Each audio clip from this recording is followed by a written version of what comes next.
We are live.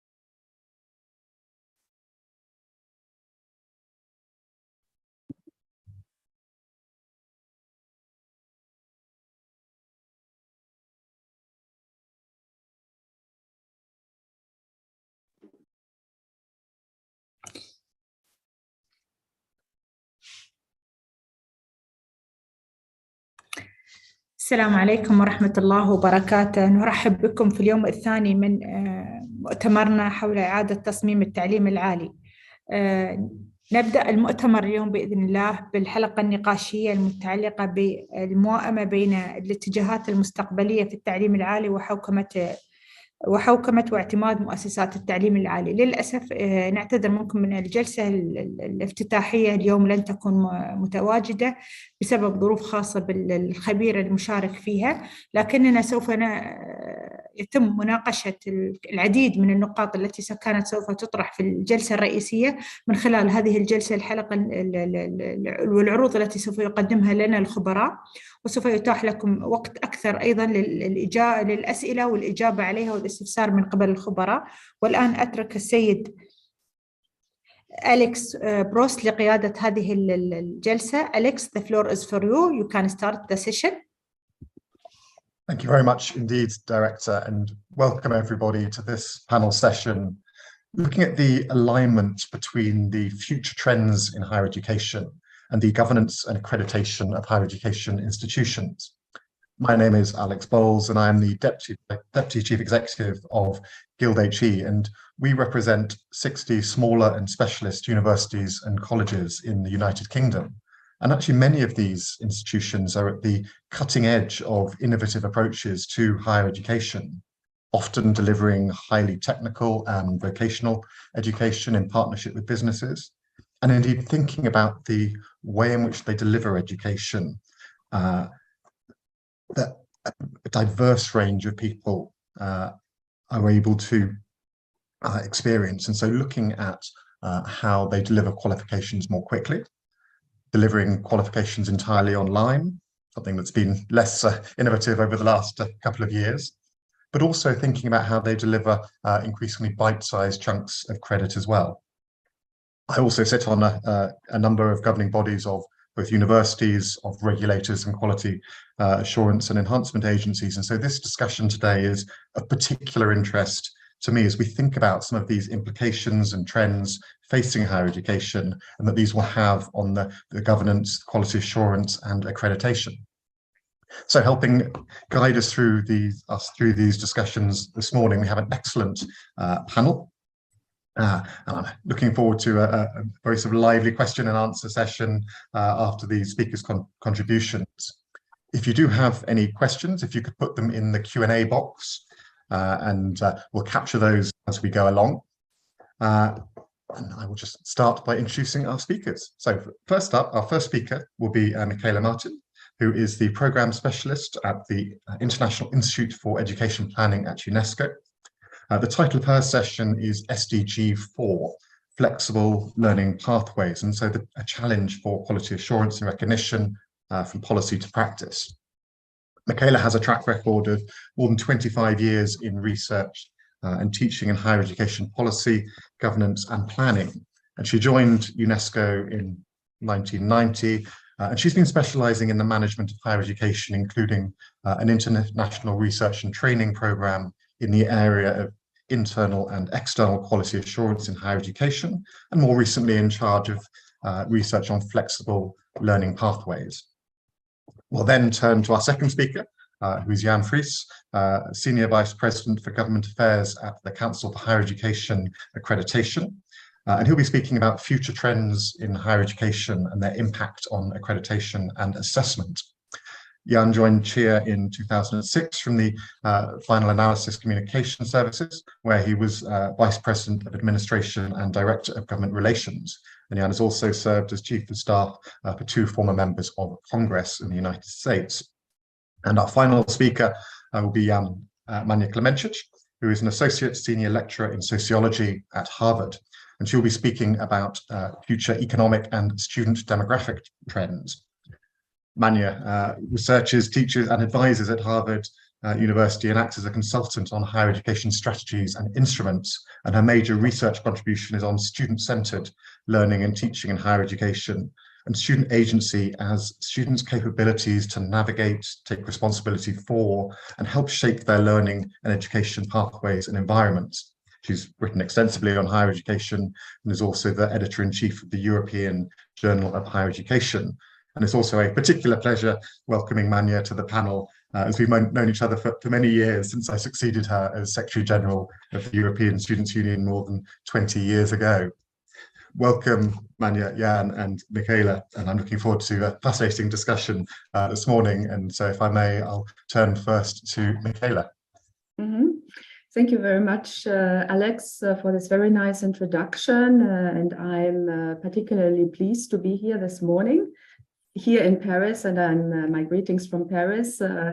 It's 8:30, so it's still early time, but in other places it's much earlier. So, but we are very glad to be combined here and be able to speak together. Let me share my PowerPoint.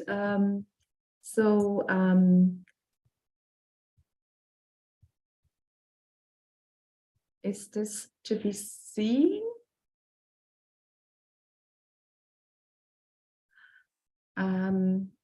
Yeah, so this morning I would like to share the findings from a research that I have led at the International Institute for Educational Planning. It's actually a sister institute of RCEP, and so we are particularly happy and to contribute to this important conference reflecting on the futures of higher education. And the topic that we have chosen at RCEP for our research on higher education, flexible learning pathways, I think is very much at the heart of discussions today. Number one, skill development. And the reskilling and upskilling of the labor force, I think, are very much at the heart of the discussions of higher education policy. But at the same point in time, we are also looking into new student groups, a more diverse student body, and so we have to take this into account as well. So, okay, I have a problem here because it's not moving. Then I'm stopping to share and try something else. Okay.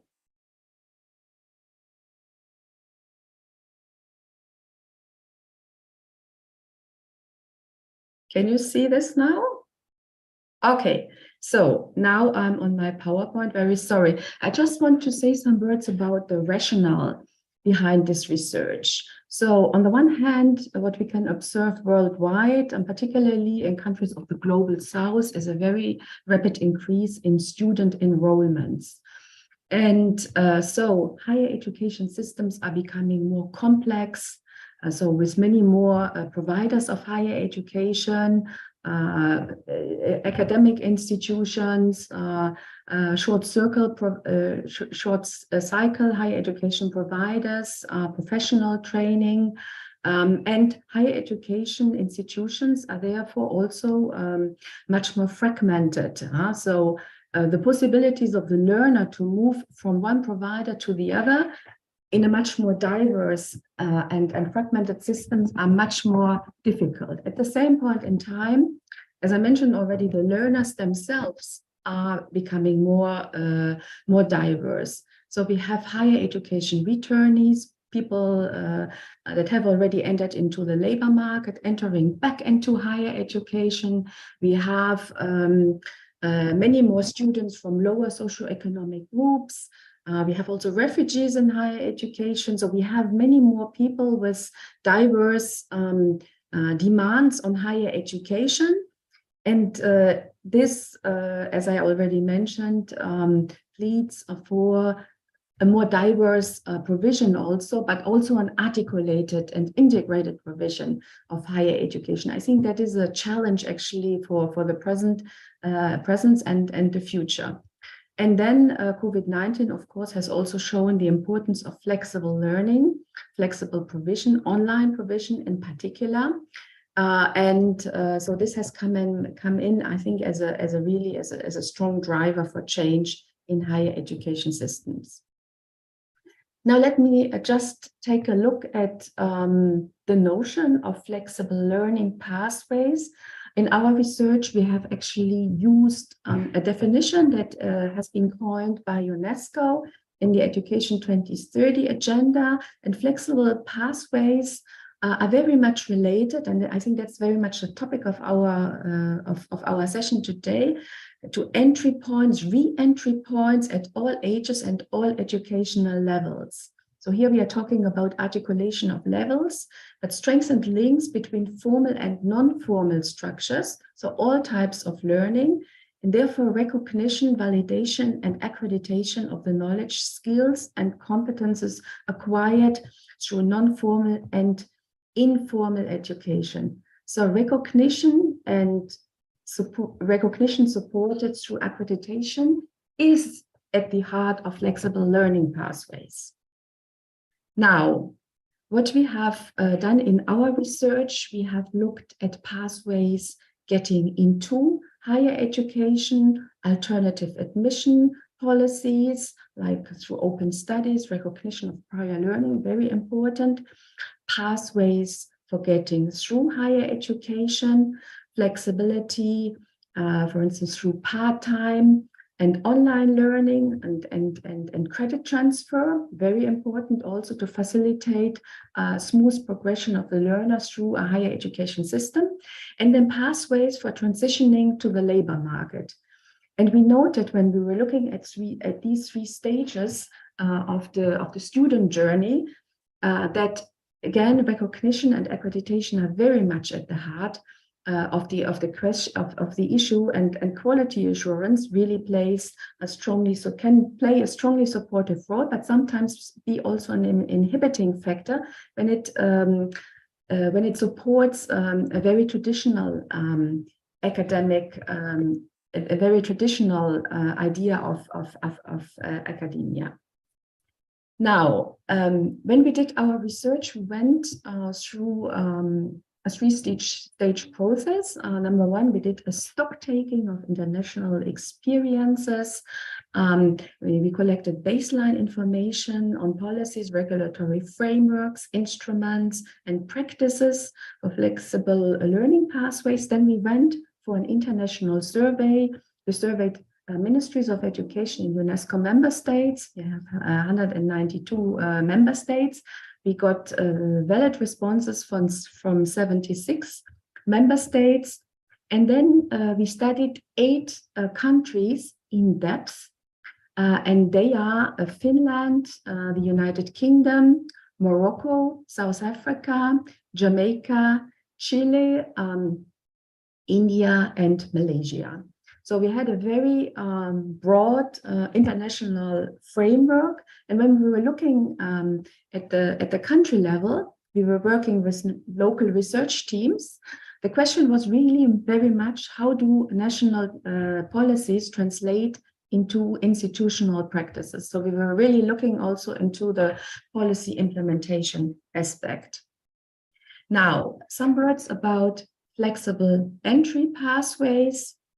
Now, flexible entry pathways, here's some data that I would like to share with you from our survey.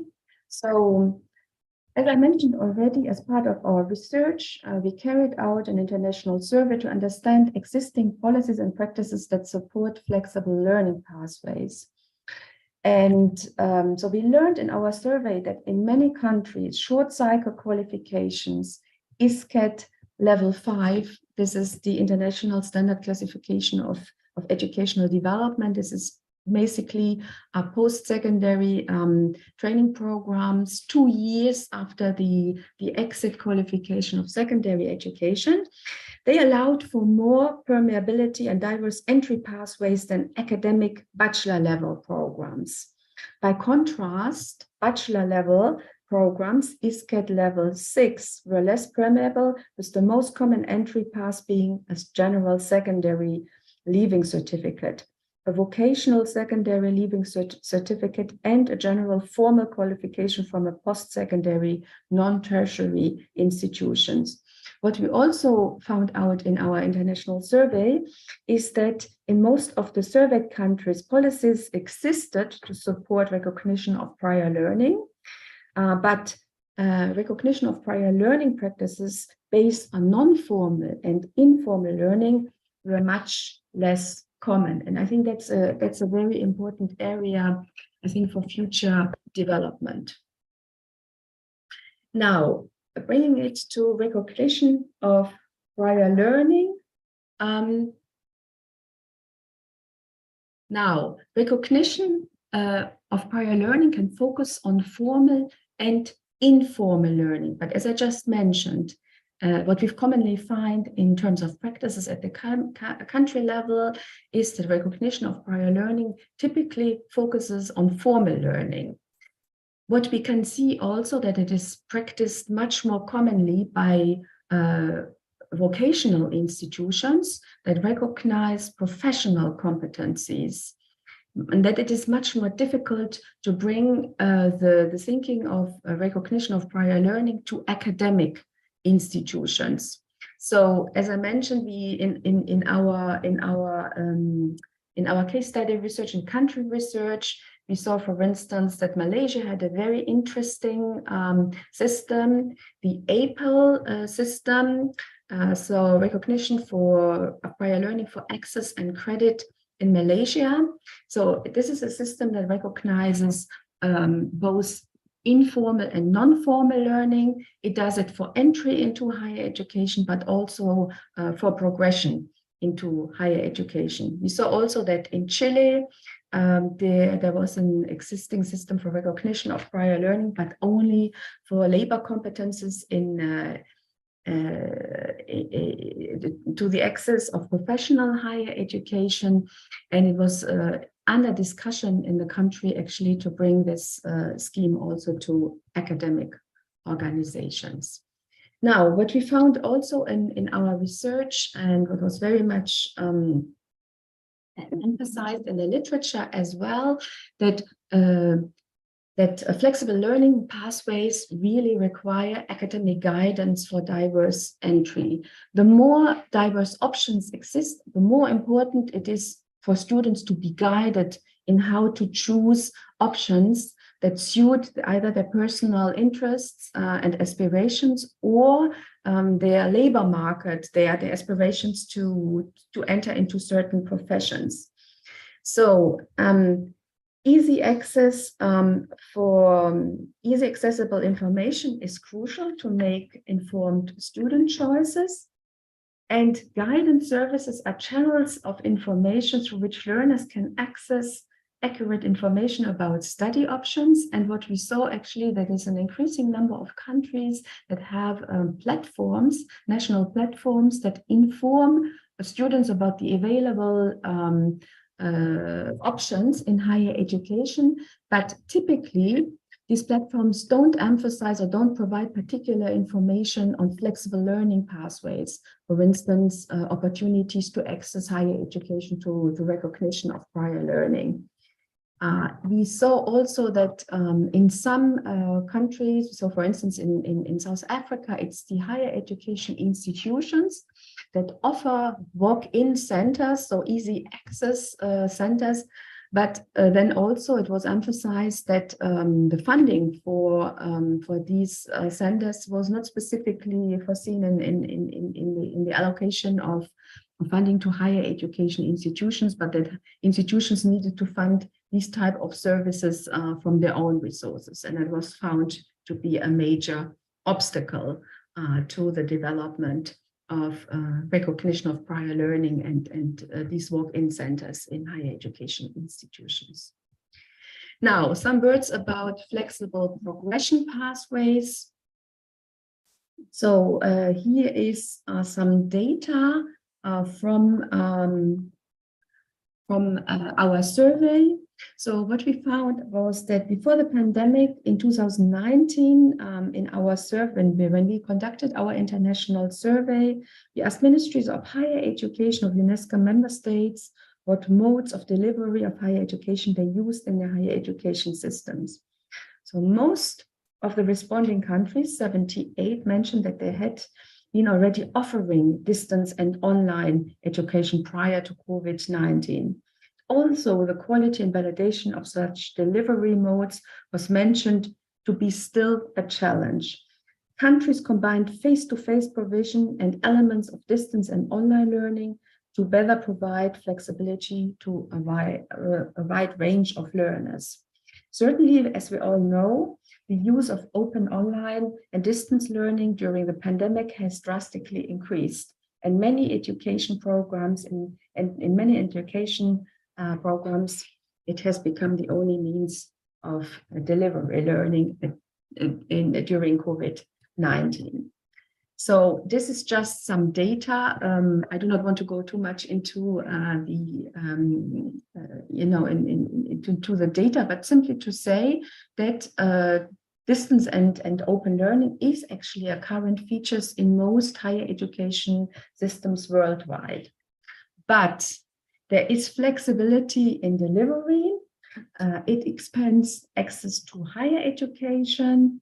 It enables opportunities of learning to diverse types of students. It's offered by either single mode, so it's open universities, or dual mode institutions, which offer both face-to-face and online programs. But we have a challenge still in many countries with the quality assurance of online learning. Because in many countries, for instance, we saw this very clearly in India, it's not seen as being of the same quality as face-to-face provision. And the question is, again, here one of quality assurance. If we have a quality assurance that looks at both face-to-face provision and online higher education using, I would say, similar quality criteria, at least for the academic level, with a particular set of criteria, of course, for the technology enhanced learning part, then only we can expect that distance education and online learning will enter a similar esteem of reputation than face-to-face learning. So what we saw also was that some quality assurance agencies developed memoranda of open learning, on online and open learning, and some others guidance on the accreditation of distance education. For instance, in Malaysia, the Malaysian Qualifications Authority developed guidelines for open and distance learning, MOOCs, and micro-credentials.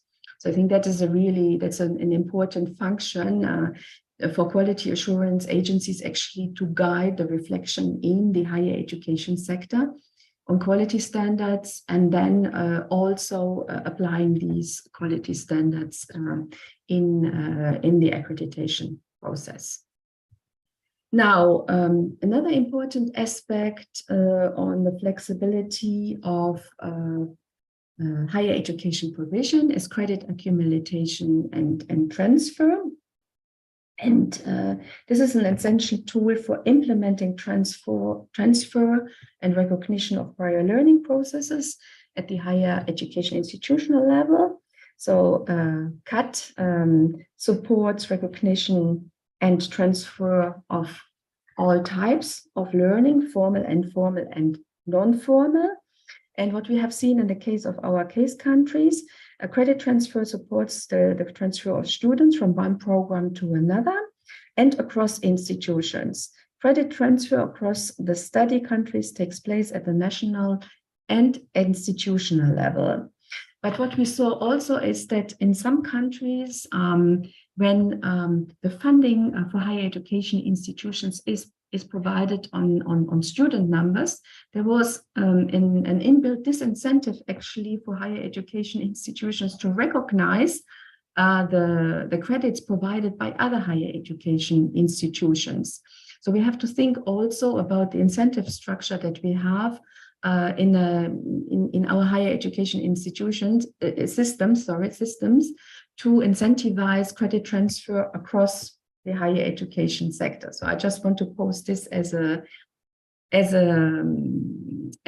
problem. Two good practices we saw, for instance, in Morocco, that there were regulated bridges in the higher education system. So there is a legally available bridge between post-secondary higher education institutions and professional technological programs, and then bachelor levels, the third tier of bachelor level engineering programs. So these regulated bridges can be also very helpful to create and ensure articulation across different types of providers. Now, flexibility for labor market entry, we looked into this as well, but we saw that for labor market entry, to support labor market entry, there was much less flexibility available. One good practice that we saw was actually the recognition of work-based periods as part of the higher education program. We saw, for instance, a scheme that was available in Finland, so-called studification in Finland, with a very good example among the higher education institutions in Finland, actually to allow the recognition of practice periods for nursing programs towards the total number of credits necessary to obtain the nursing degree. So we found that was really something quite interesting. Now, here, I want to come to some conclusions. So flexible learning is about empowering students to have choices. But student choices need to be supported with information. And here we have often gaps. Diverse entry pathways support the policy objective to improve availability and accessibility of higher education. But they require national policies, funding, and institutional investment. ODL, open and distance learning, has made a lot of leeway during the pandemic, but to be fully recognized, it requires quality standards aligned with those of face-to-face teaching. Transfer policies open opportunities for reorientation of study programs, but they require well-functioning credit transfer systems with well-elaborated learning outcomes, but also incentive systems for higher education institutions, typically based also in a market environment, to recognize each other's credits. And fifth, the recognition of work-based learning is a promising avenue. It can be implemented through recognition of prior learning or otherwise work periods during study, but it needs to be fully integrated into the curriculum. So these are some of our findings from our research. We have recently published the synthesis report from this 4-year research, which is now publicly available.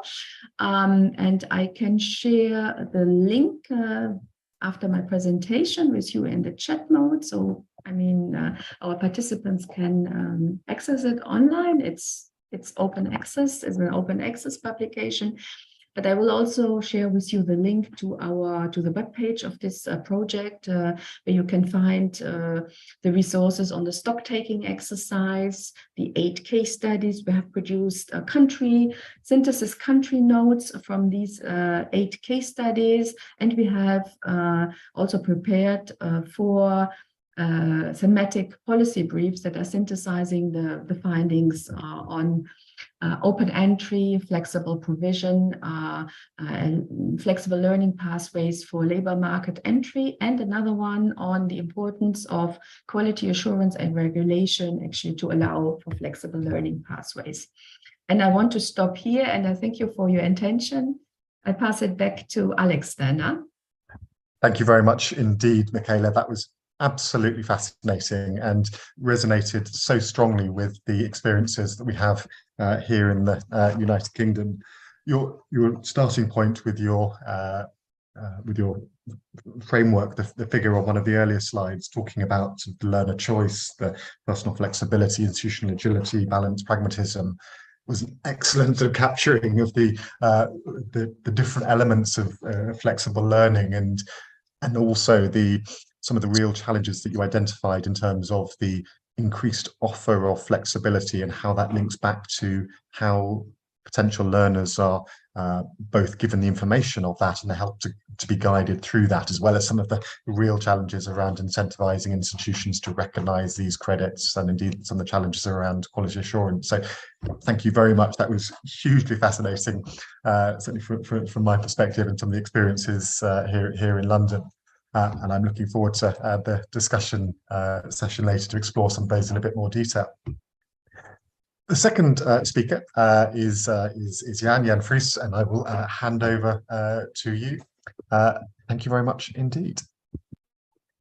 Thank you. I'm delighted to be with you today, and I want to send the greetings of our president, Cynthia Jackson Hammond, who many of you know as a new president to CHIA. She succeeded Judith Eaton, who was a friend to many in this group. May I have the next slide, please? The council, let me introduce the Council for Higher Education Accreditation. We are a nonprofit, non-governmental institutional membership organization. We recognize accrediting organizations and periodically review their effectiveness in assuring quality in higher education. Now, nonprofit is a group that it's essentially a charity in the United States.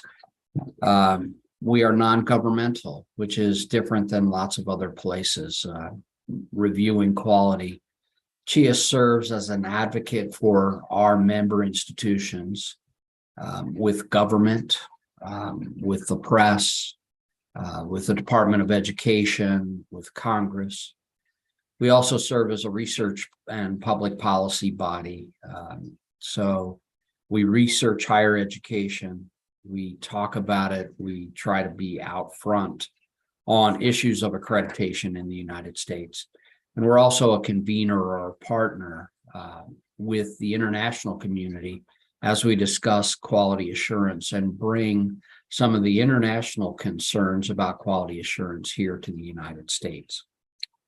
This is something that we started about 20 years ago, but formally organized our CHIA International Quality Group and have had a conference in the United States every year concerning this. Next slide, please. CHIA was initially created by a referendum of college and university presidents. They wanted to make sure that there was a non-governmental body that recognized or reviewed accrediting agencies. They wanted to make sure that they had an advocate from the institutional perspective with Congress and with the Department of Education. CHIA began formal recognition in 1999 and now currently recognizes 64 institutional and programmatic accrediting organizations. Again, it's important to note that SHEA doesn't receive any funds from the United States government or any government for that matter. We are an independent organization, and our recognition decisions are completely independent and separate from the U.S. Department of Education.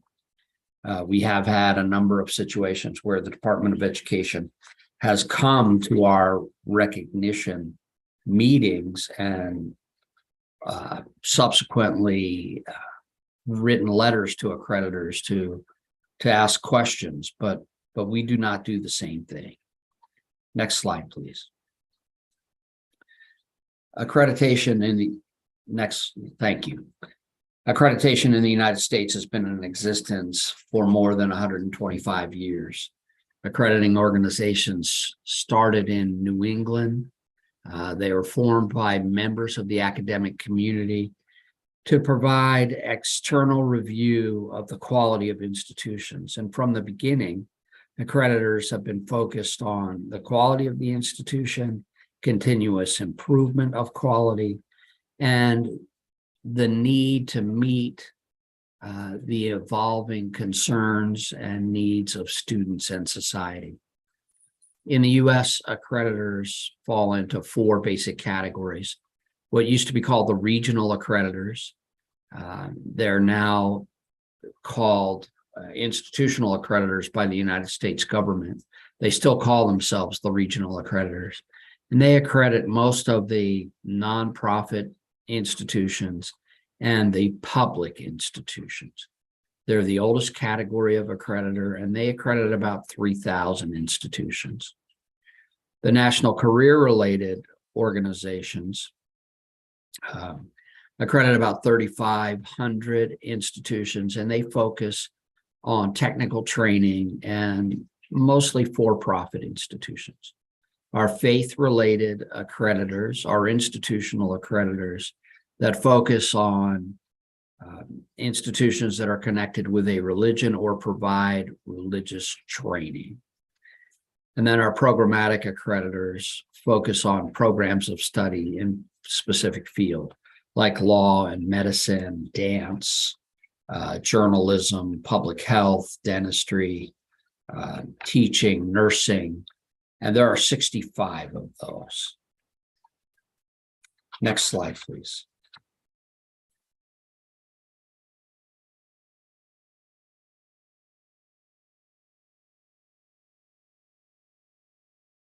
Slide will begin from the beginning. Sorry, I'm trying to find it. It starts from the beginning. Yes, it's slide number 5. Okay, here you go. Sorry about that. From the beginning, U.S. higher education wanted to ensure quality that was overseen by the academy, not by the government. The driving force behind quality assurance has always been the academy. It's the desire to have the best institutions in the world. And clearly the United States has its share of very excellent institutions.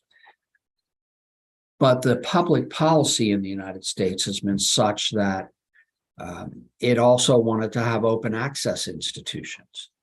So that meant that we provided a number of institutions that individuals would not get into selective institutions. They have community colleges, they have career and technical training. But even though these students don't meet the requirements of selective institutions, that doesn't mean that accreditation wanted to limit the quality of those institutions. So higher education accreditation, in addition to reviewing institutions and programs, has also been an advocate for and a protector of institutional mission, institutional autonomy, academic freedom, and peer review. For those of you that can see me, I'm a little bit older. I don't want to go to a doctor and have a procedure that some other doctor hasn't looked at and said, this is likely to be successful. It's the same in higher education. We want the professionals to be reviewing what's going on versus those that are not professionals. Now, these areas of focus are starting to be challenged by the Department of Education and also by one party in Congress. So this is an area where the Academy needs to defend the areas that it believes are critically important. Next slide, please. The United States government became increasingly involved in higher education accreditation following the Korean War, when they made the decision to underwrite higher education for U.S. veterans.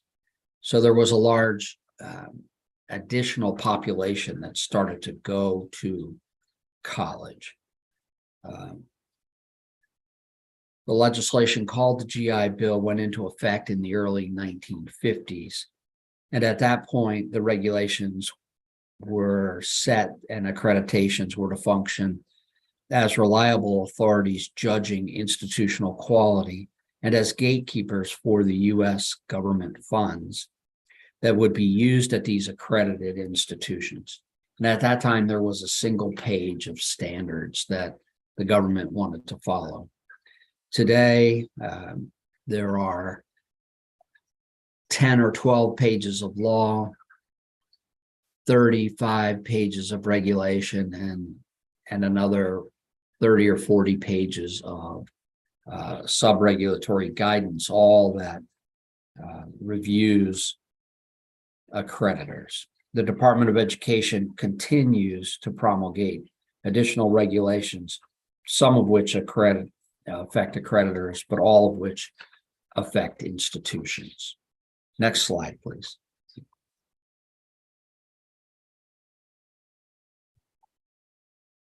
CHIA recognition differs from the Department of Education recognition. The Department of Education recognition focuses on international or institutional compliance and management of federal funds that are allocated to institutions and that follow students to institutions.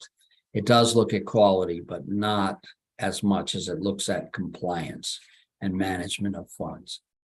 CHIA focuses on the institutional and programmatic academic quality, its integrity, student success, preservation of institutional mission and autonomy and accountability and transparency.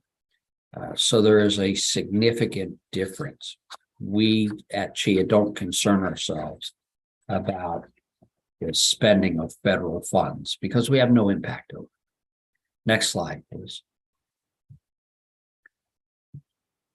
The Academy has decided it's important to have an independent review of accrediting organizations.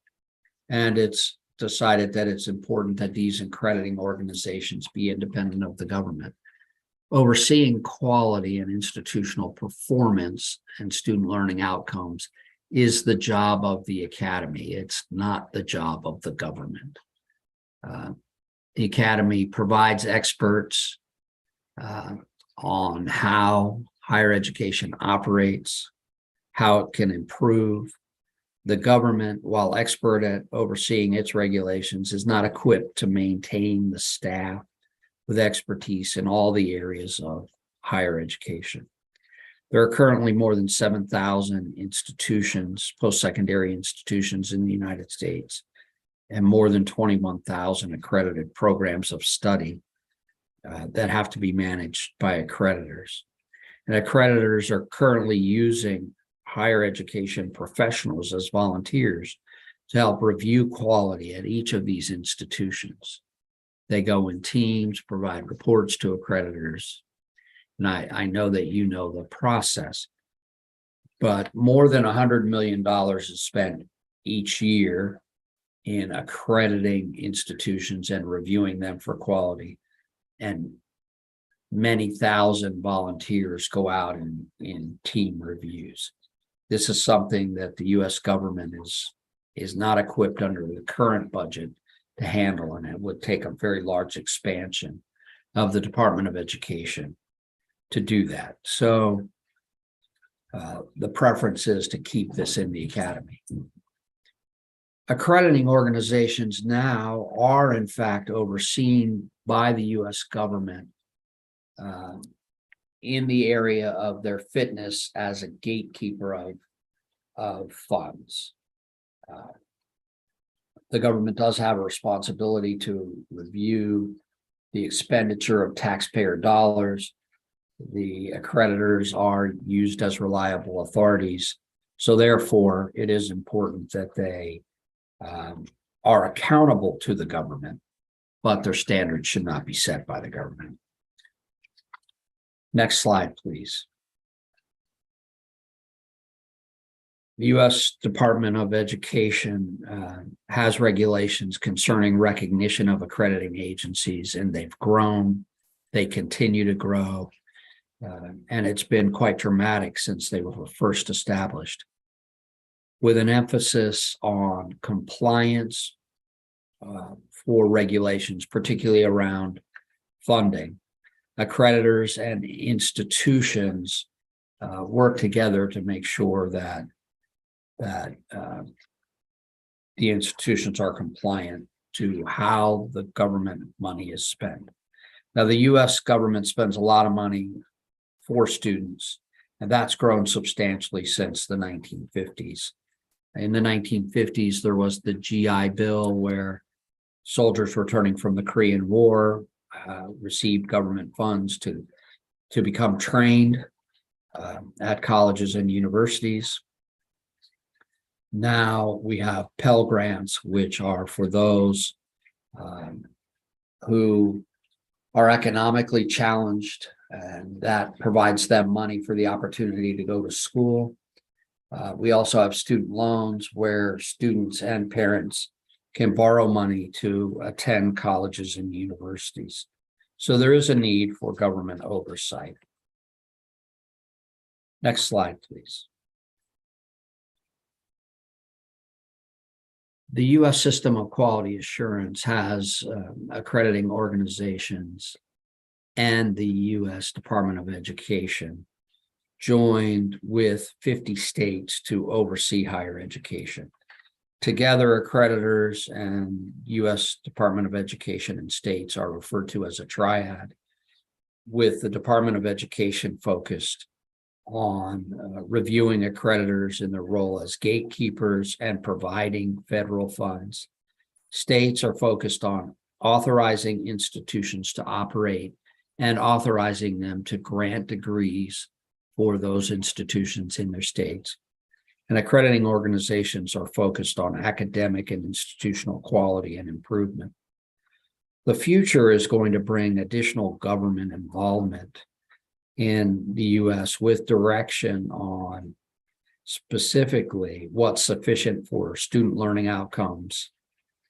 And depending on which party is in power at the time of the next reauthorization of the Higher Education Act, there may ultimately be some benchmarks which follow. And this is something that has been resisted. When you have open access institutions, the idea of benchmarks become very challenging. So we'll have to see what's happening. Just yesterday, now my time, the Republicans have taken over the House of Representatives, so benchmarks aren't likely to happen in the short term, but in the long term, they are likely to happen. Next slide, please. The challenges that face the United States in higher education are many, but I want to talk about a few.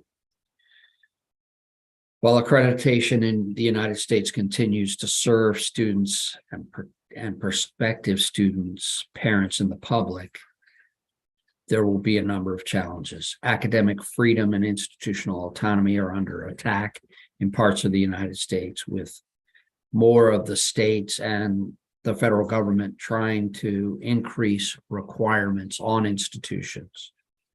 One example is Florida, which has enacted a law that requires institutions, the state institutions in Florida, to change its accreditor each accrediting cycle.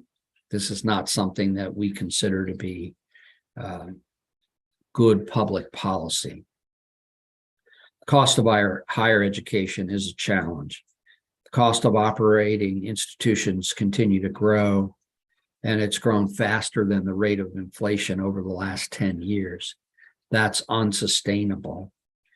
So higher education has to figure out a way to limit its costs. Funding for higher education. There has to be a guaranteed stable source of funds for institutions. And what's happened over the last 10 years is states have reduced their level of funding.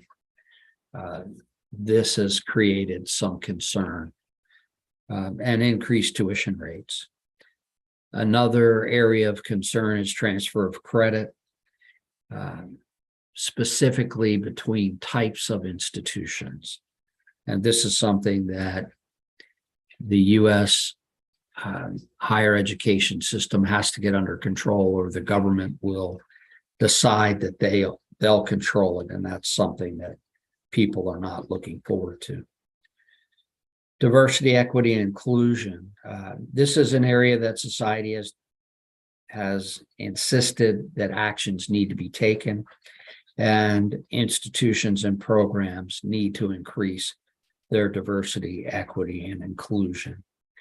And then there is a pressure to regulate by public interest organizations that believe that unless the government is requiring and monitoring certain requirements, that those requirements are not being done correctly, and that the public is not protected. We don't agree with that assertion, but it is an assertion here in the United States. So with that, I will turn the time back over. Thank you very much. Thank you very much indeed, Jan. And again, so many issues that resonate, particularly with what's happening in England, but certainly here, as our higher education system becomes more diverse, and this was a point made by Michaela, as provision and providers become ever more flexible, the way in which we receive the assurance that that students are receiving high quality education becomes ever more difficult to be able to do, and particularly then that balance between the role of the academy and indeed particularly the role that the government wants to play in that, and the ever increasing pressures to regulate is certainly something that we've seen ever more strongly in our particular experiences, and I imagine they are experiences shared in many other countries as well. And again, thank you very much indeed, and I will hand over to Manya, who's looking at the future economic and student demographic trends. Manya, all yours. Thank you very much for a gracious introduction earlier, Alex. Thank you to both colleagues for fascinating previous presentations. I will be moving now to the discussion on future economic and student demographic trends. But first, I would like to thank Ms. Mahara Al-Hilal for the invitation as the director of the Regional Center, and to Susan Kippels for the most professional assistance in organizing this conference. To all the colleagues that are listening in from the region, Salam alaikum, Atasharaf and Ankuna, Mekum el Yaum. With this, again, it's a pleasure and an honor to be with you at this conference of the Regional Center. In this presentation, I will be covering two basic sections. As usually when I go into a consultancy assignment in a region that I have not worked in before, I do a basic regional system scan. And for this region in particular, for the Arab region, I have looked through the demographic trends, labor market trends and youth, and tertiary education enrollments, data that to people from the center and from the region are very well known, but I just wanted to refresh it in the context of the discussion that we have at this conference on the co-designing the future of higher education. And then I go straight into the topic of our session today, the alignment between future trends in higher education and higher education governance and policy.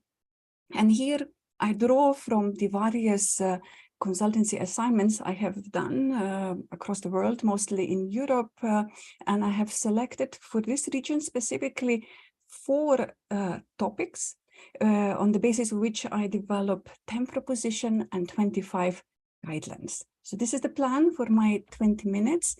Without any further ado, I will start just with the basic regional system scans. First, I have to compliment the Arab Development Portal for excellent hosting and housing of the data on the various regional indicators.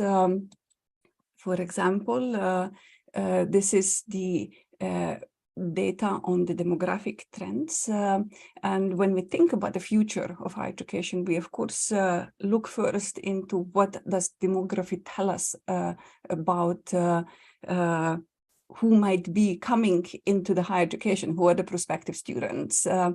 And what we see in the MENA countries that population growth continues. It is not very exponential, but it's still in a positive national growth markers. What we also know about this region is that there is a young population in the MENA countries. 1/3 of MENA's population is under the age of 15. So this is the prospective students that are soon going to be coming into tertiary education, or that are eligible to be coming into the tertiary education. When we think about the labor market trends, and especially the youth in this region, there are a number of indicators, again, that we can see from the Arab Development Portal.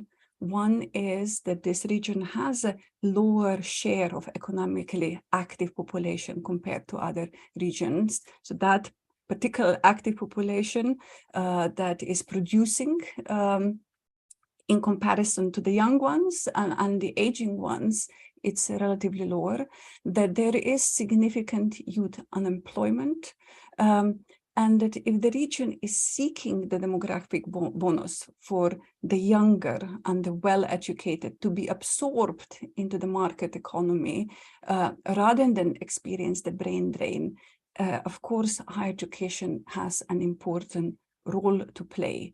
And again, this is the different indicators from the region. And if we look finally into the tertiary school enrollments, and this data is from the UNESCO Institute of Statistics and used as well by the World Bank, what we see, as Dr. Michaela Martin has already discussed earlier, we see expansion, as we see everywhere in the world, and we see a growing percentage of relevant age group entering tertiary education. In the United Arab Emirates, we have 53.7% of school enrollments by the relevant age group, and in the Middle East and North Africa in general is 41.1%. So there is still room for expansion here, but this is how the situation stands at the moment. So this is kind of a basic scan. Usually, of course, we would look into much, much more, but just for the purposes of setting the background on discussing the different policy and governance initiatives in higher education, I have chosen just those 3 indicators.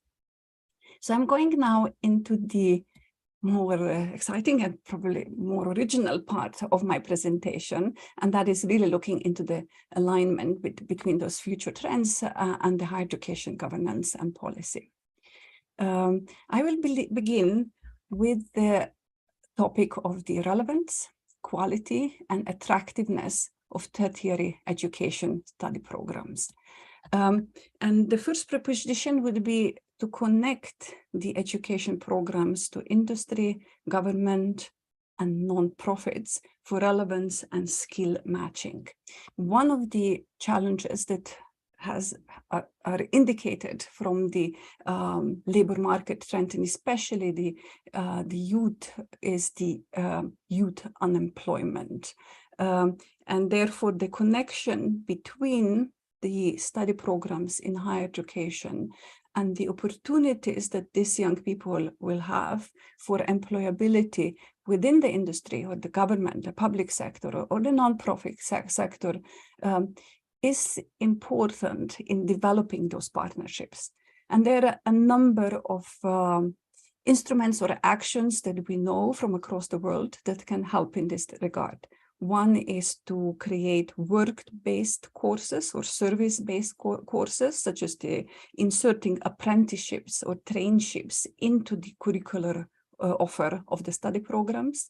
The other one is to create internships, again, in industry, in the government, in non-profit sector, all of the potential future employers for students, and to facilitate that as a higher education institutions, or have the internship fair or the pool of internships that are offered for the students in higher education institutions, as well as to develop research collaboration, innovation labs that are, again, conducted in partnership with the stakeholders, with the representatives of the industry, of the government, of the nonprofit sector, and where students can participate in this variety of the opportunities, such as the internships, or conducting research together, or being engaged in concrete, real-world, challenge-based economic or social innovation. So, and the third one,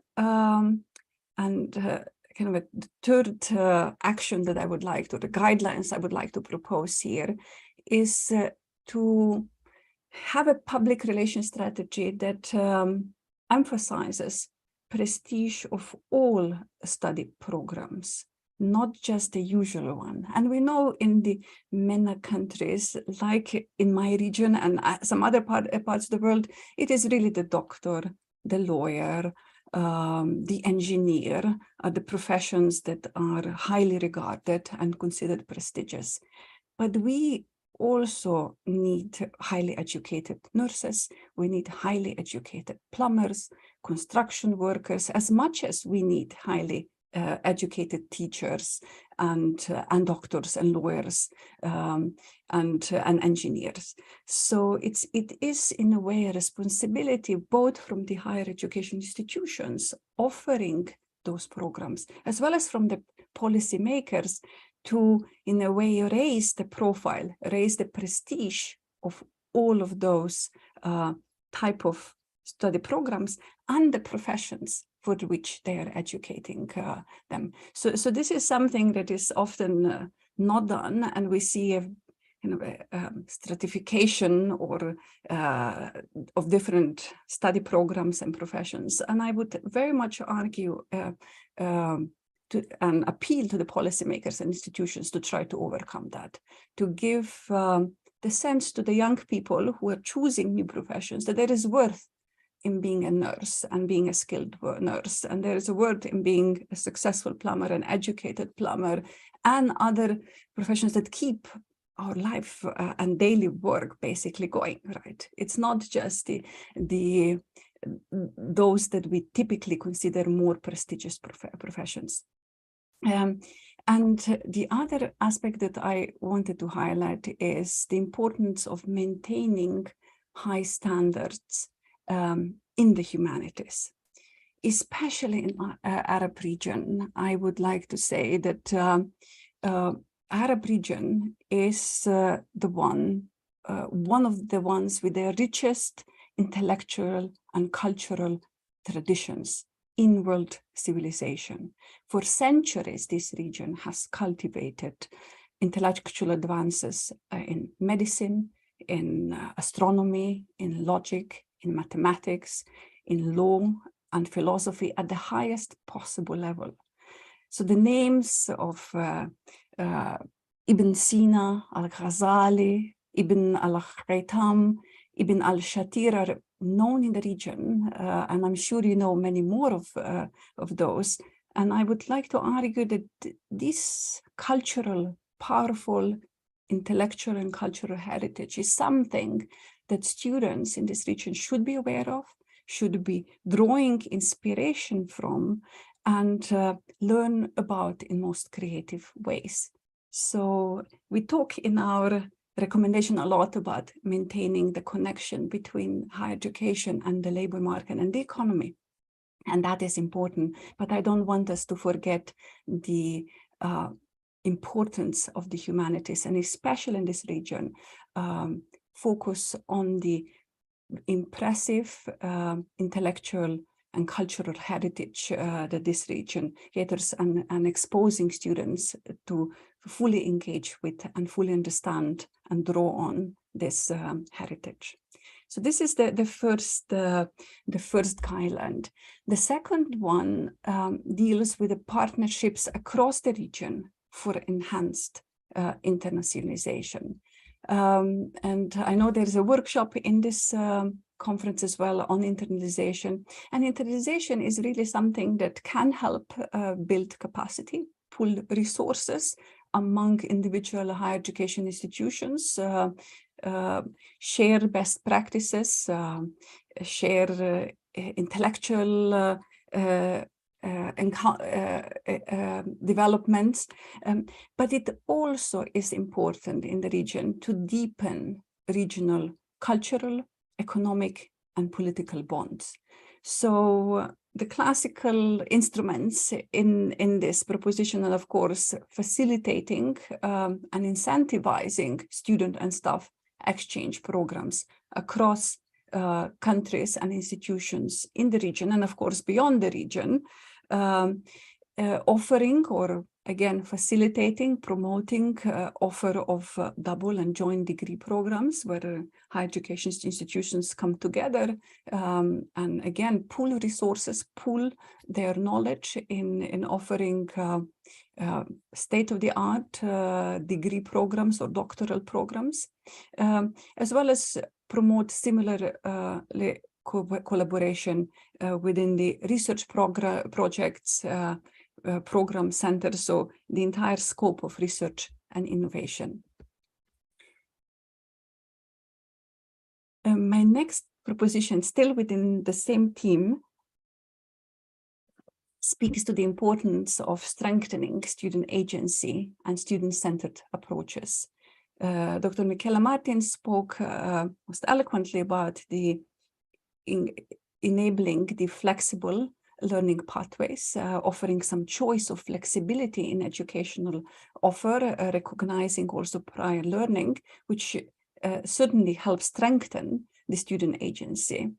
What I would like to add to that is what is important for students and student-centered approaches in higher education institution, and that can add to the relevance, quality, and attractiveness of the study programs, is providing teaching support, sometimes in the form of teaching excellence centers and professional development opportunities, especially in the pedagogic sense for teaching staff. This is to help the teaching staff to keep abreast with the latest knowledge about how we learn or how students learn best and what works and helps with student learning in different contexts and modalities, in person and online. The next proposition here is about developing student study support to help students navigate different educational opportunities they have within the higher education institution that they have chosen, and as well within the broader higher education system or within the context of international collaboration, as discussed earlier, and to build necessary skills to be successful independent learners, right? Here, what we know is that when students enter the higher education institutions, they often lack the basic skills to be a successful student, to be agentic in the sense as a student.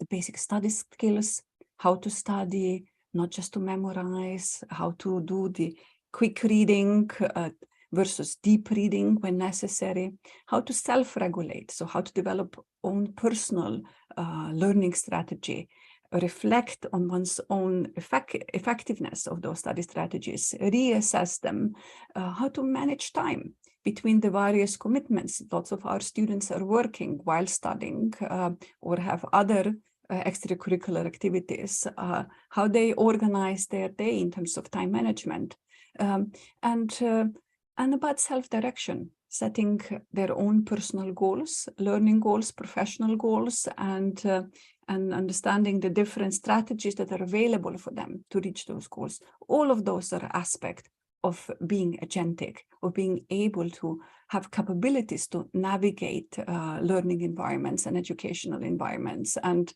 make choices where there is some flexibility.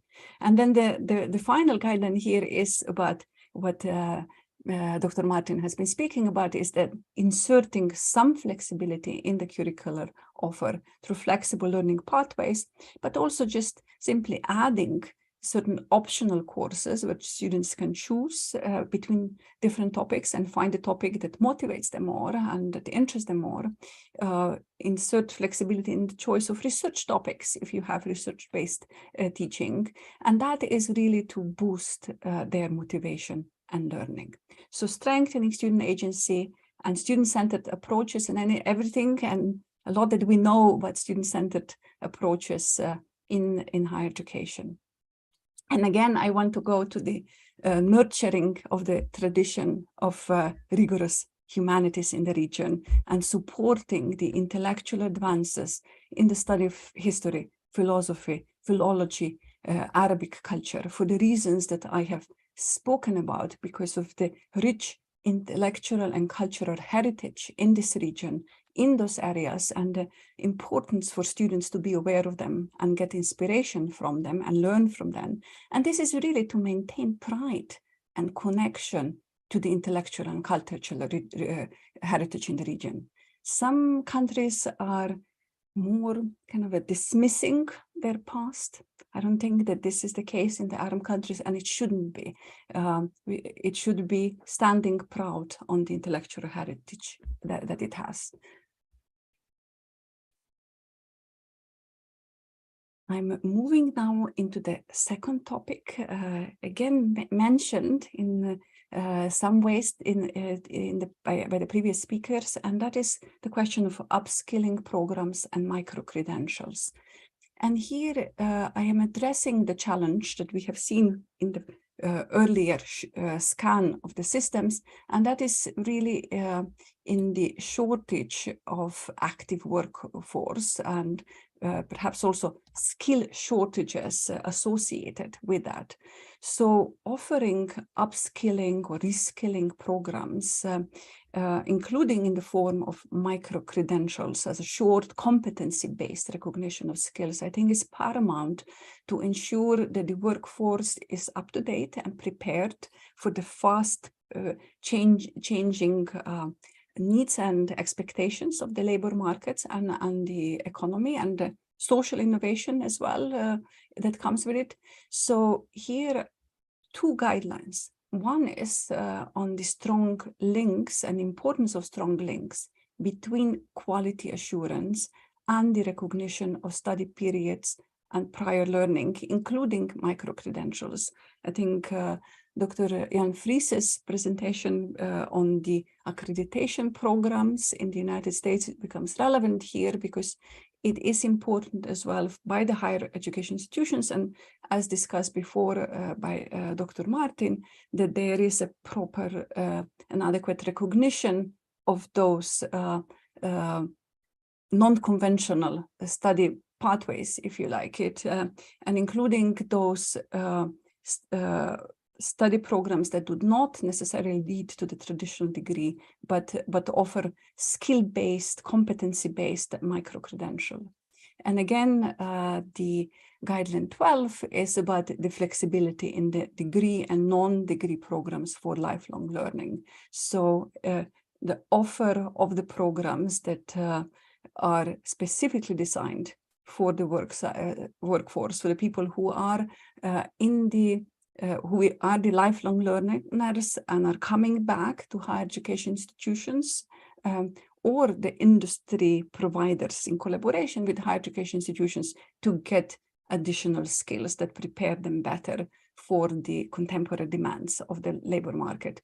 And when I mention flexibility here, I want to stress the flexibility of the provision of those programs, because those people are working, have families, that they are either offered online, where they allow the individuals to take them in addition to being working and the family requirements, and so that there is a flexibility and awareness of the specific needs of the lifelong learnings in terms of the time commitments, space where they can learn, and so on. And the next guideline in this topic on upskilling programs and micro-credentials is again emphasizing the importance of partnerships between higher education institutions and the industry and the government and non-profit sector. And this is really to do justice to the lifelong learners coming for the skills and really give them the skills that will help them in their employment. And that can be through developing challenge-based approaches in teaching. It can be through interdisciplinary approaches in teaching, and it should be with the partnership with the employers where they are coming for, in order to make sure that those programs are relevant and will be helpful for the individuals that have decided to offer their time and often away from the families and their leisure time in order to get more skills for the labor market. And again, stressing the importance of work-based approaches, again, to make those programs, upskilling programs for a degree or for non-degree, such as micro-credentials, as relevant as possible to the skills demands of the current economies. The next topic that I would like to speak about is building diversity and resilience of higher education institutions. And here I'm addressing in particular the institutional leaders in the region who make the decisions on the strategic direction of their higher education institutions. Perhaps the first guideline is more of a warning not to fall trap into the isomorphism or copying one particular model of what is deemed a successful higher education institution, but to stay true to the purpose and the mission that the higher education institution has been founded on. In a sense, within the higher education system, it is beneficial, and we know that from across the regions, to maintain diversity of institutional missions and profiles, because it is only with that diversity of missions and profiles that across higher education systems, the higher education institutions collectively can address the multiple policy objectives and the multiple challenges for higher education or demands for higher education institutions to deliver for the policy goals of a nation. So it is to achieve different national objectives and to cater for diverse student needs and expectations that I appeal to the maintaining the diversity of institutional missions and the profiles. This is to say that we do need research universities that will be investing their attention and time and resources into the cutting edge research in a variety of fields. But we also need the vocational type of institutions or professional education based on institutions that will be educating students for professions. Like I discussed before, we do need educated nurses and teachers and construction workers and carpenters and so on. So we do need this diversity of institutions to offer diverse programs to these different profile of students and for the different professions that make our society work, basically. And the other recommendation here is to foster inter-institutional partnerships to build capacity and the attractiveness. So when we have different institutions with different missions, that doesn't mean that they should be working in the silos. In fact, there is much that can be gained from collaborating between them. We can learn from the initiative supported by the European Commission called the European University Initiative, which is fostering international collaboration between the different types of higher education institutions across Europe in order to kind of deepen their collaboration, pool the resources, and thrive on that sharing of the knowledge and joint generation of new knowledge, and enabling mobility opportunities and joint collaboration in research projects. And this is something I think it would be possible as well in the Arab countries, and this kind of a fostering of interinstitutional partnerships among the higher education institutions in the Arab world. And the eighth proposition is to build institutional resilience. I don't need to remind us of the effects of COVID-19 pandemic on the higher education. We all have been deeply affected. I'm sure as well higher education institutions and students and staff in the Arab countries.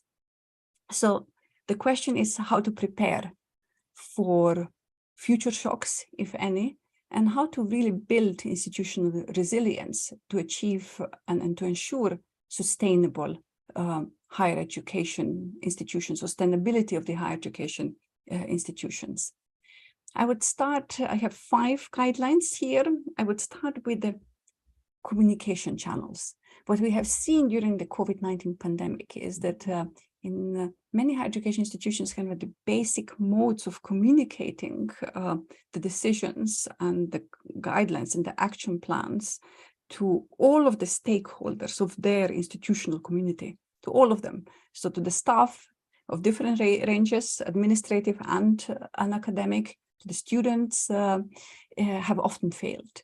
And having those elaborate communication channels in place to reach all members of the institution is paramount for a number of reasons, not only for making them and helping them act on an emergency, which COVID-19 was, but it's also to communicate the institution priority, to build ownership, in a sense, of the political commitments of the higher education institution, to have the various members of the academic community understand what are the goals of the institution, what are the strategic plans, because that's the only way that one can actually hope that they will be committed and will be able to help and contribute in their variety of the positions to those institutional goals. So a newsletter that goes to regularly with updates to all of the members of the community is something that is helpful. It is also helpful to have newsletters that celebrate the successes of the higher education institutions, the achievements of various members, students, achievements, academic staff achievements in teaching, in research, in innovation, collaborations made with the industry or with other higher education institutions. So those are the topics that can be part of this communication, as well as more kind of regular updates, but keeping everyone informed and everybody in sync, so to say, or aligned with the institutional goal.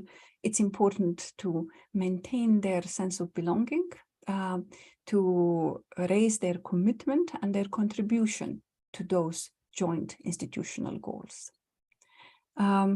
The next guideline deals with the importance of institutional research and data collection. I'm speaking here at the institutional level. It is as important on the systemic level, of course, but it starts within the institution, and having elaborate, rigorous data collection platforms and instruments, and conducting institutional research on topics that are relevant to your institution, either in the field of research or addressing challenges concerning student enrollments or student life, whichever it is, it's important for monitoring progress, for strategic planning, and especially to foster institutional learning.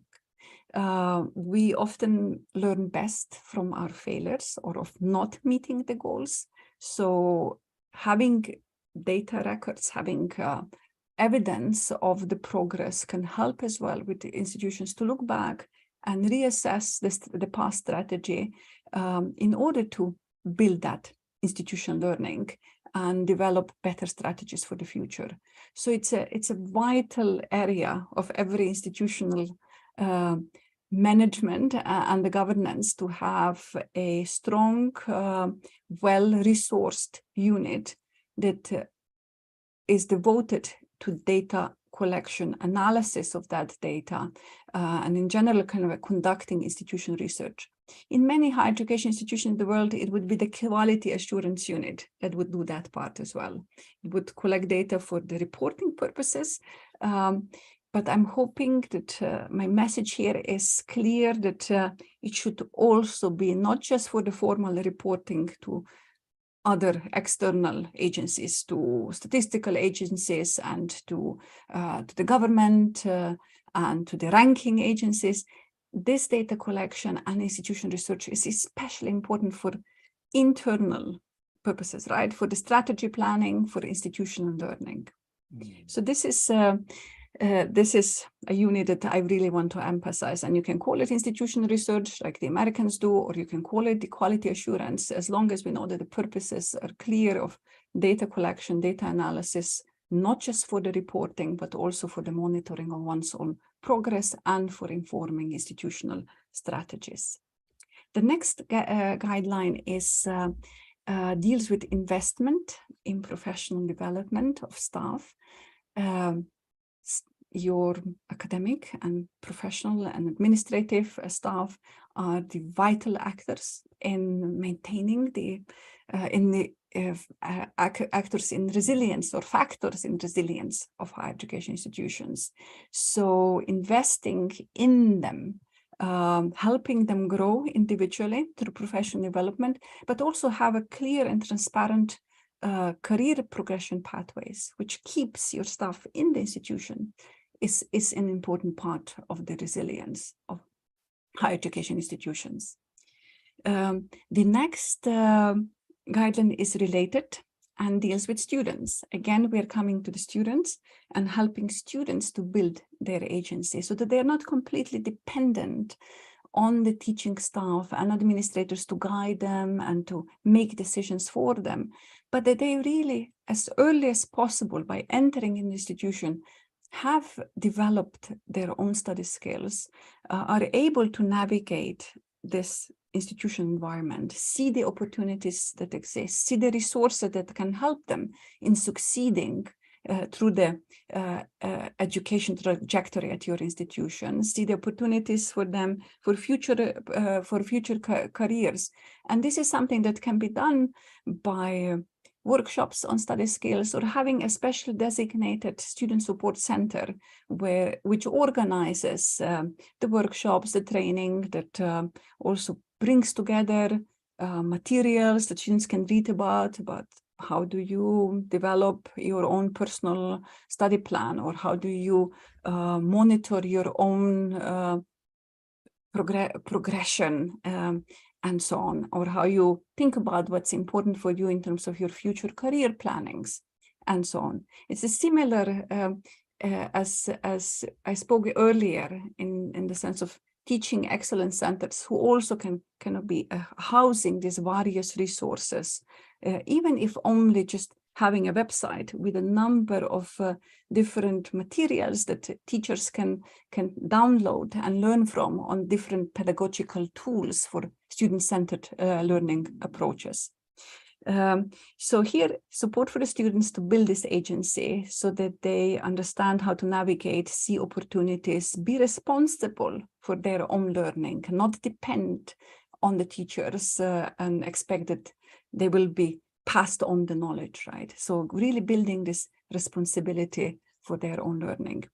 And the final recommendation here is really about checking regularly the workplace, university as a workplace, and university as a study place, climate and well-being among staff and employees. Just checking in either by way of a survey, how do the students and the staff feel about the institution? What are the pain points that they might be experiencing? What are the stressors that they might be experiencing? Because the well-being of students and staff is also an important part of a resilient higher education institution. And the more data you have and institutional leaders on that, the more interventions you can plan early on. Maybe there is a need for, maybe there is the schedules do not work for the staff. Maybe there's too much evening teaching that has to be re-examined. Maybe academic staff is frustrated because they don't see clear career progression. It's not clear for them what is needed to be promoted to the next stage. Maybe they don't have enough mentorship. Maybe students do not feel that they understand what is required for them for the progression. They need an office where they can have a discussion about their future plans, and so on and so on. So climate and well-being, and there are lots of instruments out there on climate surveys, just kind of understanding what is going on within the institution, and well-being surveys that can help your staff and your students flourish within your higher education institution. Because if they have that well-being, they will stay. Students will progress well, will have a positive education experience, will keep the sense of belonging, the ownership, the affinity to your higher education institution, and will be willing to give back. Even when they are later on in the labor market, they will be willing to engage in the kind of partnerships I have discussed earlier, to come back as speakers or to open opportunities for your future students, for internships, traineeships, for research collaborations. So this is the way that you can build the connection of the students, the bond of the students to the university. And this is also the way that through the well-being one maintains its staff. And I'm in the very final slide. And this one deals with the supporting of a city, regional, or national knowledge innovation ecosystems. As you can see, I have made a selection of themes that I thought would be specifically relevant for higher education institutions and higher education policymakers in the Arab region. And we can almost not go without talking about the building of the knowledge innovation ecosystems, either within the cities and or the regions within the country, or within the national systems, or collaboration across the Arab region, like something that also this regional center is promoting. So a part of this, if we go with that policy objective, and if we seek for higher education institutions to be impactful in having a meaningful contribution on the societal and economic development of its immediate communities or their countries or the entire region, we have to invest into research, innovation, and entrepreneurship infrastructure. I have added here social innovation because I want to emphasize that it's not just about economic innovation or innovation for the purposes of economic developments, but that there is also innovation for social impact that matters here. Two guidelines, and there are more, incentivizing and valorizing staff and student engagement in research, innovation, and entrepreneurship within higher education institution, which basically also means that creating opportunities for them to do so. Either you have innovation labs, specific centers where students and community partners come together for research opportunities, to plan curriculum development, to have a pool of internships or traineeships that are available in the immediate region, and so on, or help do research on the skill needs from the region in order to inform the program developments in your institutions. I mean, there are many opportunities in this regard, but it's important that you have staff and students engaged and willing to commit to their time. And this is where we come back to the issue of communication with your staff and students on the strategic objectives of your institution, and as well on the opportunities that your institution is creating for the students and the staff. And the second part here is to build sustainable and mutually beneficial cooperation models with all the stakeholders, either in the local community, the regional community, or within the national or wider Arab region ecosystems. Back to the partnership, I have highlighted it so many times. I have highlighted the partnership as part of the curriculum development and work-based courses, creating internship opportunities. I have highlighted it as part of the research collaboration that is based on the concrete challenges and with the community partners. And I'm highlighting it here really within this kind of a broader discussion on investing into research, innovation, entrepreneurship infrastructure, which cannot be done without the partnerships with the stakeholders outside the higher education institutions. And my very final proposition and the guideline deals with the governance of digital technology and services and organizations that provide them. As we know, and this is part of our economic future, and this is part of higher education future, digital technology is an important and increasingly indispensable part. What I would like to warn us is that the use of technology, especially in our spaces, higher education spaces, is not very well governed yet. We don't really have very well developed rules in terms of digital data use. Who can use the data from the students? How is that analyzed? To what purposes? Do the users explicitly consent to the use of such data? And so on. So in order to build the digital trustworthiness, I think as policymakers and as well as institution leaders have to be alert and pay attention to creating the rules that will regulate the use of digital technology. And this is really just to protect the student and staff interest and to uphold the ethical conduct in use of digital technology and services.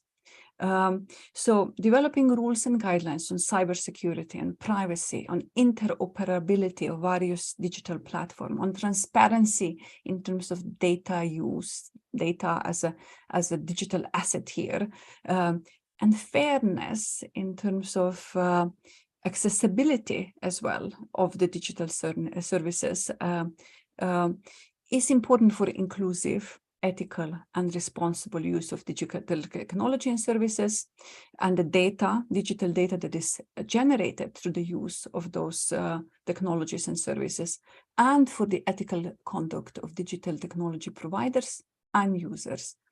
I just don't want to slip that aspect, because we are dealing with technology daily. There is a massive market of education technology. There are a number of ed technology providers, many of them unicorns with over 1 billion valuations, and they are tackling our higher education institutions and the countries constantly with the new products and new services. And I think that in negotiating with them and in promoting ethical and responsible use and what they have to offer, I think the governments have to step in as well and create this kind of a governance regimes for inclusive, ethical, and responsible use of digital technology and services. So this is all what I have. I hope I haven't gone much over time. I would like to thank to the participants for listening. I would like to also thank again for the invitation. I have another thanking which I have been told by my husband, who is from the region. Shukran ala waqtikum wa antibahkum. Again, thank you so much for your time and attention. And I look forward to the Q&A, where I see there's lots of questions already. Mania, thank you so much indeed. I think we're beginning to run out of time, but I think the point that you're making around this session has been looking at flexibility of provision, and I think what you're sort of getting at was sort of what are some of the drivers for that, and I think that was particularly interesting, thinking about some of the demographic drivers. For example, if there are more young people that are better educated, there'll be more people going into higher education, but also the fact that people are living longer means that they'll need to reskill throughout their lives or have interest in going back into education at different points throughout their careers. We also touched briefly on technology, but from a whole different series of elements, both in terms of the ability of institutions to deliver higher education differently, but also the impact that technology will have on the way in which employment happens throughout our lives, and therefore the need for people to change and to get and develop different skills during their lifetime. And I suppose sort of the key driver that you are identifying in terms of the changing expectations that governments have, particularly in terms of when they're funding higher education, of the links between education and the economy and skills and so on, and what that means in terms of whether it's upskilling for enabling employees to be better able to add value within their current jobs, or indeed the changing jobs going forward. I particularly noted in a number of comments that your point around it's not just about economics and it's not just about jobs came through very strongly in the Q&A, and also the role of institutions to be able to maintain their own specific mission and actually doing what they do and do it well is such an important point. I believe that Michaela needs to leave very shortly. I was wondering, Michaela, just in terms of some of the research that you've been doing, I wonder if, before you need to leave us, if there were any quick reflections that you had on either that point or indeed what you've heard. No, I think that when looking at supporting flexible learning pathways, I think that governance issues are immensely important. They can either support, and sometimes they can also provide or constitute obstacles. So, as I said, at the heart of flexible learning pathways is the issue of recognition. So recognition, I think, is to a large extent, and depending a little bit on the systems, but to a large extent, it's a governmental responsibility. So recognizing providers, recognizing programs, and then allowing for articulation. But there is also an issue that there's a great responsibility at the level of higher education institutions. And I think what Mania just has outlined as a kind of menu of issues that arise, when managing a higher education institution. Many of them, they are really very, very important also for making flexible learning pathways a reality. The whole issue of providing guidance and supporting students and constituting personal study plans, for instance, I think this is really a crucial issue. So we clearly see that there is a main responsibility at the level of higher education institutions. So looking at the broader system and the interaction between higher education institutions and and let's say that the system, I think is really crucial. But of course, there are many more points to be made. I want to stop here as I have to run now to another meeting. I'm very sorry for that, but it was great to meet you and to contribute to this really important and timely conference. And again, thanking the organizers, Macha for the invitation and Susan for making it all happen. So thank you very much. And thank you also to Alex and my co-speakers. So I hope to see you very soon again. Thank you very much indeed, Michaela. Sorry. Thank you.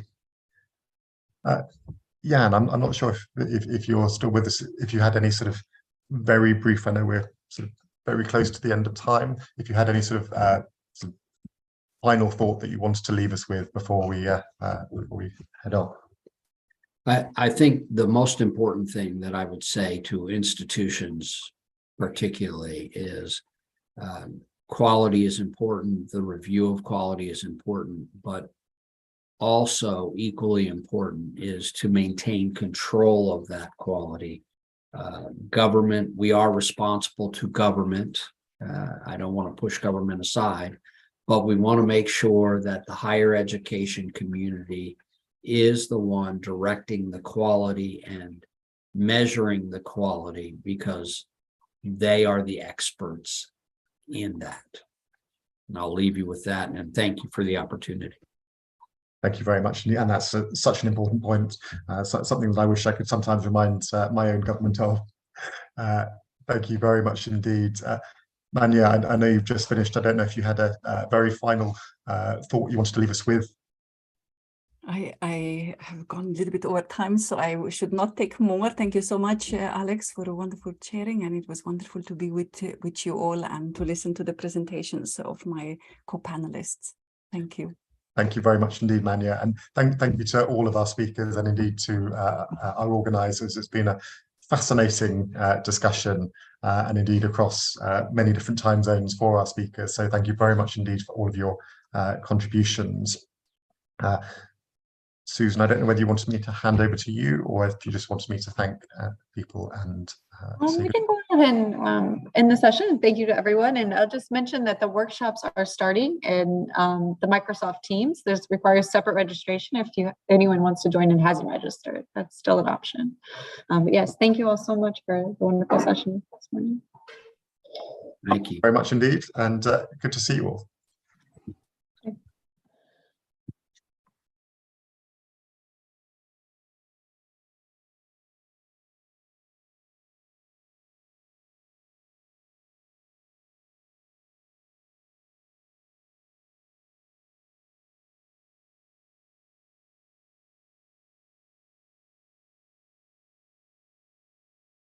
Eman, would you mind stop recording? Thanks.